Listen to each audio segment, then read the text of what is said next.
Hello viewers, কেমন আছো তোমরা সবাই? আশা করি ভালো আছো। আজকে একটা খুব গুরুত্বপূর্ণ বিষয় নিয়ে আলোচনা করব। অনেক সময় দেখবে গাছের বৃদ্ধি থমকে গেছে, ফুল ফল ঠিকঠাক আসে না। এটা মূলত মাইক্রোনিউট্রিয়েন্টের কারণে হয়ে থাকে। এর জন্য তোমরা বায়োভিটা এক্স ব্যবহার করতে পারো।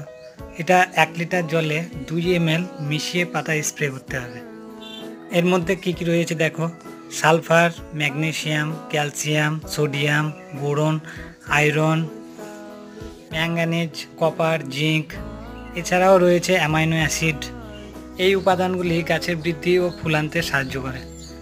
আর হ্যাঁ, এটা প্রমোশনাল ভিডিও নয়, আমি ইউজ করেছি, রেজাল্ট ভালো পেয়েছি। তোমরাও চাইলে ইউজ করতে পারো, ভালো রেজাল্ট পাবে। এটি 100 ml এর কোটো 110 থেকে 20 টাকা মতো পড়বে। 15 থেকে 20 দিন অন্তর অন্তর গাছের পাতায় স্প্রে করবে। ভিডিওটি ভালো লাগলে চ্যানেলটিকে সাবস্ক্রাইব করো।